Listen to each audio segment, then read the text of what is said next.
안녕하세요. 오늘은 종중의 명의신탁 사례에 대해서 말씀드려 보겠습니다. 종중이라는 게 제사를 지내는 가족 단체죠. 쉽게 말해서 예전에 최근에야 이제 종중의 색채, 제사의 색채가 많이 옅어졌지만은 또 유교적 전통이 우리나라는 강하기 때문에 한 2000년대 초반까지만 하더라도 집집마다 제사 지내고, 또 코로나 전까지만 하더라도 제사 차례 지내러 열심히 갔죠. 지금도 마찬가지고요.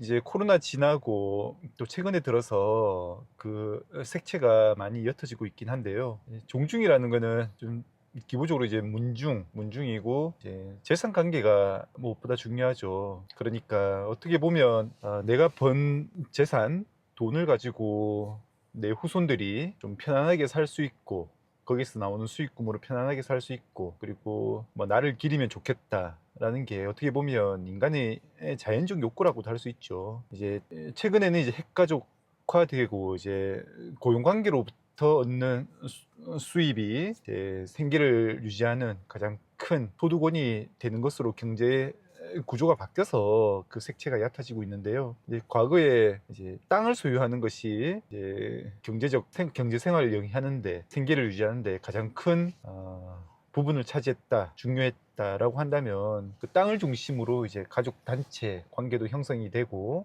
그게 당연한 거고, 그런 종중이라는 게 어떻게 보면 과거 이제 경제 구조의 산물이라고도 볼 수 있는 거죠. 우리나라 경제 구조가 급변하다 보니까 그런 종중의 색채가 이제 많이 옅어지긴 했지만은, 그래도 이제 아까 말씀드린 자연적 욕구, 내가 이제 재산을 벌면, 부를 기록하면 다른 무엇보다 내 자손들이 이제 그걸 가지고 좀 편안하게 살았으면 좋겠고, 또 이제 나의 사후에도 나를 기억해 줬으면 좋겠다라는 게 자연적 욕구라는 점에서 그런 필요성, 수요 예, 그거는 이제 현재도 여전하다고 볼 수 있는 거죠. 그래서 이게 종중이라는 거는 쉽게 이야기해서 이게 제사를 하기 위해 모인 이제 가족 형제들의 단체라고 하면 일종의 단체이고, 권리 능력 없는 단체라고 이야기를 하죠. 왜냐하면 이게 법인격이라는 게 있는 게 아니니까요. 법인격이라는 것은 이제 법적으로 인정된 단체인데, 종중은 이제 좀 말을 이제 거칠게 단순화해서 이야기하면 법적으로 인정된 단체가 아닌 거죠. 법인격이라는 것을 이제 법적으로 인정됐다 말았다라는 것을 이제 이야기하는 거고, 이제 법적으로 인정된 단체의 가장 대표적인 예가 이제 회사인 거죠. 자본주의 경제 체제에서 생산 활동의 주체가 되는 것은 무엇보다 이제 자본단체, 주식회사인 거죠.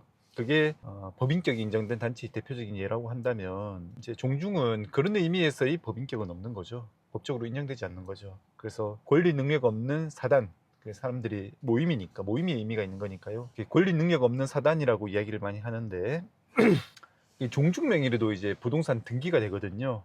그게 권리 능력 없는 사단도 이제 등기 능력이 있는 것으로 부동산 등기법이 그렇게 되어 있을 겁니다. 그래서 이제 등기부에 보다 보면 무슨 공, 뭐뭐파, 이렇게 종중, 이렇게 명의로 등기가 되는 것을 심심치 않게 볼 수 있는데, 그것은 이제 종중이라 하더라도 권리 능력은 없지만은 등기 능력은 있다.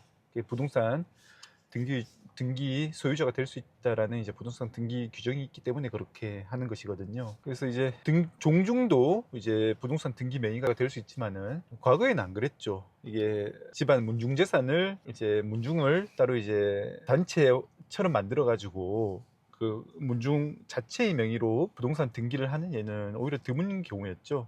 오히려 이제 종손, 문중의 대표자, 이게 그들에게 이제 개인 명의로 등기를 하는 경우가 흔하다 보니까, 그 부동산 실명법으로 해서 이제 금융 실명법도 있었고, 이제 부동산 실명법도 있었고, 아마 부동산 실명법이 그 전부터 있었던 것 같은데, 이제 부동산 실명법이 이제 90년도 경이었던 것 같은데, 그때 도입된 이후에는 이제 다른 사람 명의로 이제 부동산 등기를 하는 것은 원칙적으로 금지가 되죠. 그게 무효라고 하게 되죠. 근데 그러면 이제 문중재산을 대표자한테 명의 등기한 것도 그러면 무효가 되는 겁니까? 그냥 워낙 이제 문중의 중요성이 강하고 그런 문중 대표자 명의로 등기된 경우가 많다 보니까, 부동산 실명법을 제정하면서 또 예외 규정으로 이제 문중 재산을 개인 명의로 등기하는 것은 유효하다라고 이제 실명법상 그 예외 규정을 두게 되거든요. 그래서 현재도 이제 문중재산이지만 그거를 개인 명의로 등기하는 것은 유효하다고 보고, 만약에 이제 문중이 이제 새로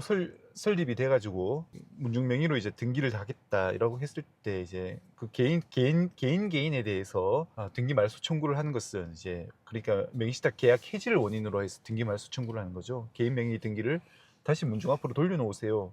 임의로 이행이 안 될 때 그렇게 개인적인 청구를 하는 건데요. 그리고 이제 등기 말소 등기 이전 등기겠죠. 이제 문중 명의로 등기된 바가 없고 새로 이제 문중 명의로 등기하려 정비를 해서 등기하려는 경우에 이제 이전 등기 청구를 새로 등기를 넘겨받아야 되니까 말소 등기가 아니라 이전 등기를 하게 되는데요. 이제 이전 등기 청구를 하는 경우도 이제 많이 있는 것 같고요. 또 오늘 말씀드릴 부분은 이제 그러면 그런 이제 종중이 개인에게 이제 명의신탁한 것을 이제 다시 이제 종중으로 돌려받는데, 그런 명의신탁 해지를 원인으로 다시 종중이 돌려받는데 거기에 대해서는 이제 증여세가 부과되지 않거든요. 왜냐하면 원래 종중 명의의 재산이었고 그걸 개인이 그 명의를 가지고 있을 뿐이었고 그걸 돌려놓는 거니까 이거는 증여가 아닙니다.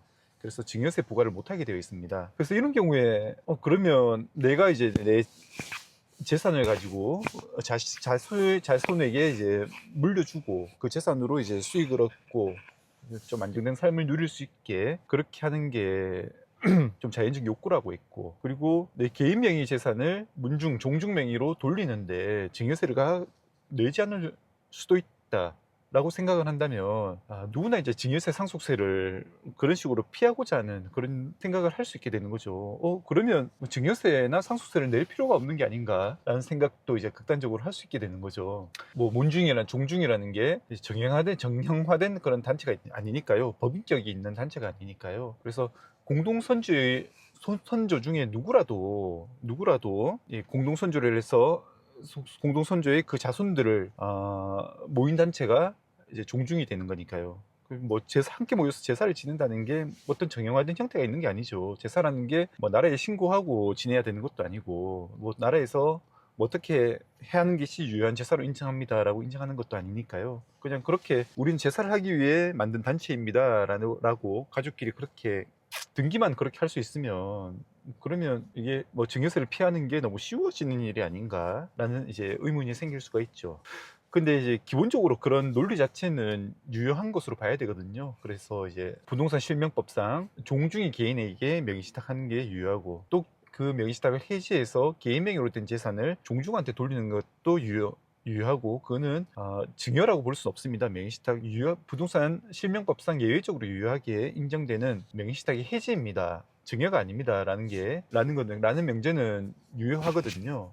그게 이제 가까운 시일 내에 개정될 가능성이 있는 그런 부분도 아니고요. 그런데 그러면 이제 그런 식으로 그럼 증여를 하면 되겠네. 종중 명의로 그냥 옮겨놓고 대대손손 상속세 내지도 않고 자손들이 내 재산을 가지고 살 수만 있다면 좋은 거겠다라고 할 수 있는데, 그렇게 단순하지가 않죠. 무엇보다 이제 그렇게 하려면 경제적 실체관계가 있어야 되겠죠. 종중이 내가 개인적으로 이제 예를 들어 부동산을 취득할 당시에 이게 그때부터 사실은 종중재산이었습니다. 종중재산이었습니다. 그래서 내 명의만 이렇게 내 앞으로 되어 있지만은 내가 개인 명의로 취득한 이후에 지금 이제 그 이후에 지금 현재 이제 종중 명의로 재산을 이전하려는 그런 전민 문제가 되는 부분이니까요. 이전할 때까지 그런 기간 동안에 종중이 실질적으로 재산 소유자로서 관리 처분권을 행사했습니다라는 그런 경제적 실질이 인정되어야 되거든요. 이것도 이제 급하게 이러면 증여세 피할 수 있겠다, 상속세 피할 수 있겠다, 그 종중 명의를 만들자, 그래서 종중 명의로 부동산 등기를 이전하자, 그래 단순하게 쉽게 생각해서 될 문제가 아닌 거죠. 재산 취득할 당시부터 지금 종중 명의로 이전할 때까지 이제 수십 년의 시간이 있을 수 있는데, 그 시간 동안에 그런 경제적 실질, 즉 이제 종중이 실질적인 재산 소유자로서 관리 처분권을 행사했다는 그런 실질이 인정된다면 이제 종중 명의로 이제 명의신탁 해지를 원인으로 하는 부동산 이전 등기가 증여세 과세 대상이 아닙니다라고 이야기를 할 수 있게 되거든요. 그리고 그게 이제 법적으로 안 된다는 그런 건 없으니까, 다만 이제 경제적 실질이 있어야 된다는 거죠. 오늘 말씀드릴 사안은 좀 그런 경제적 실질을 갖추지 못한 사안이었습니다.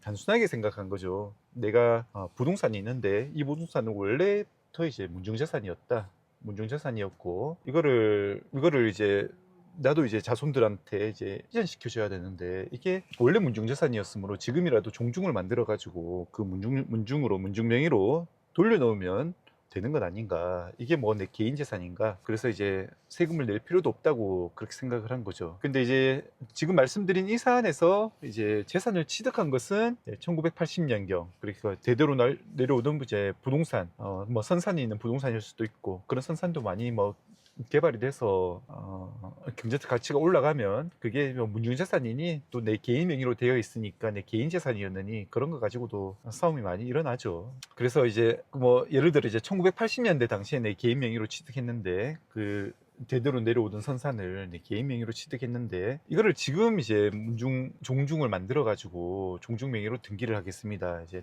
종중을 만든다는 게 종중의 실체는 늘 있는 거였지만 이제 부동산 등기를 취득하기 위한 그런 외형을 갖춘다는 이야기죠. 뭐 정관을 만들 수도 있고 뭐 종원 명부를 만들 수도 있고 그런 것들을 이제 서류 작업을 하는 것을 종중을 만든다고 지금 표현을 하는 건데 지금 시점에 이제 예를 들어 2020년 초반 시점에 그런 서류 작업을 해서 종중을 만들어서 이제 종중 명의로 등기를 했다. 뭐 지금 예전에 이제 실체가 있던 종중을 지금 서류 작업을 하는 것은 이제 가능한 일이지만 이 사안에서 이제 1980년대 이제 대대로 내려오던 이제 부동산을 이거는 문중재산입니다라고 이야기를 하면서 그 서류 작업을 이제 종원 명부를 작성하는데 그 취득할 당시에 그 문중의 이제 형제들을 전부 이제 종원으로 넣어야 되죠.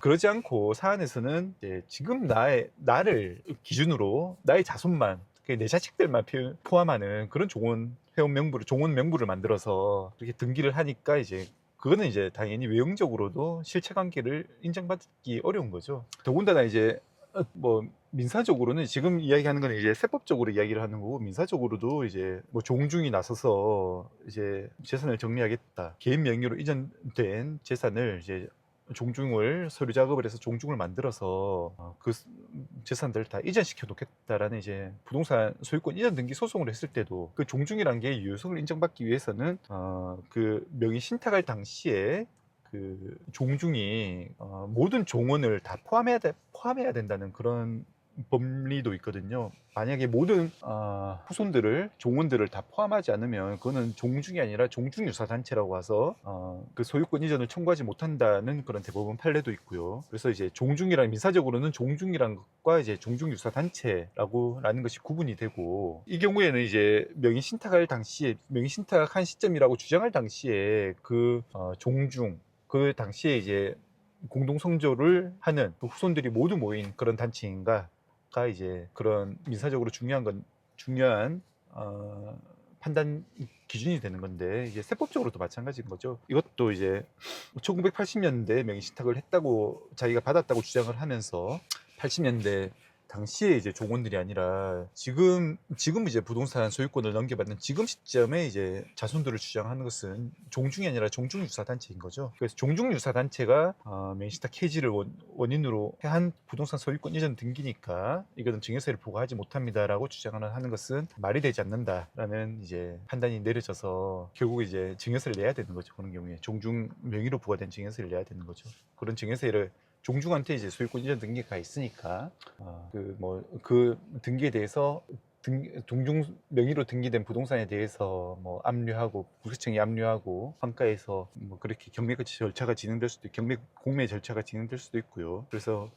그런 세금이 유효하다고 본 게 오늘 말씀드릴 사안이었습니다. 그래서 오늘 말씀드릴 부분은 이제 여전히 종중이라는 것은 이제 과거 이야기, 중요성이 없는 이야기라고 생각할 수 있지만은 어떻게 보면 좀 자연적인 상속 욕구, 증여 욕구에 가장 부합하는 그런 원시적인 형태가 이제 종중이 아닐까. 또 이제 그런 종중에 대한 상속 증여가 인정받으려면 그러니까 인정받는다는 게 이게 명의 신탁 관계를 유효하게 주장하기 위해서는 그에 걸맞는 이제 실체관계 역시 조세 문제니까 실체관계가 중요하죠. 경제적 실질이 중요하죠.